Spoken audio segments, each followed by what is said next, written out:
Have you ever wondered why your skin suddenly gets red, itchy, and inflamed? That's eczema, also known as atopic dermatitis, and you're definitely not alone. Millions of people deal with it every day. But what actually causes these frustrating flare-ups? Let's dive into the science behind eczema. First up, it's all in your genes. Eczema often runs in families. If your parents have eczema, asthma, or hay fever, your chances of getting it are much higher. This is because of a specific gene mutation that affects a protein called filaggrin. Think of filaggrin as the mortar holding your skin cells, the bricks together. When you don't have enough of it, your skin barrier becomes weak and leaky. This allows moisture to escape, making your skin dry, and lets irritants and allergens sneak in, triggering that dreaded inflammation and itch. Next, let's talk about your immune system. For people with eczema, the immune system is a bit overactive. When it encounters a trigger like pollen or dust mites, it goes into overdrive, releasing chemicals that cause inflammation. It's basically a false alarm.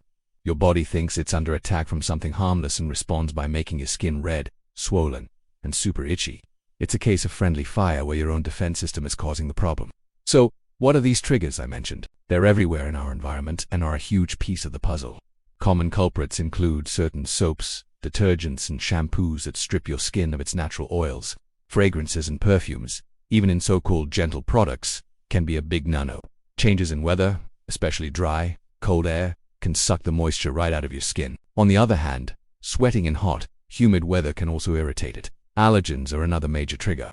Dust mites, pet dander, pollen, and mold can all set off an eczema flare-up. Even certain foods can be a factor for some people, especially kids. Common food triggers include cow's milk, eggs, peanuts, soy, and wheat. It's not a food allergy in the traditional sense, but more of a sensitivity that revs up that immune response.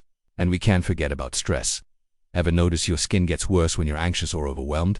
That's no coincidence. Stress causes your body to produce more of the hormone cortisol.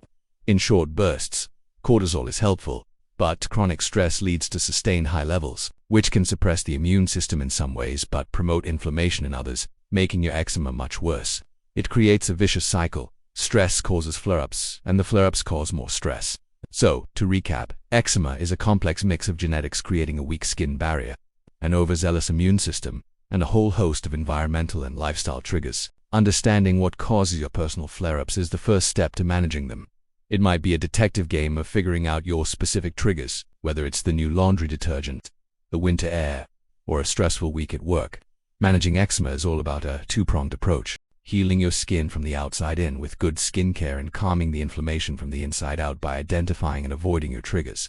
If you're struggling, remember that it's okay to seek help. A dermatologist can provide a proper diagnosis and treatment plan. There are many great options available today, from medicated creams to newer biologic drugs. You don't have to suffer through it alone. Thanks for watching, everyone. I hope this helps you understand the why behind eczema a little better. If you found this video helpful, please give it a thumbs up and subscribe for more skincare science. See you in the next one.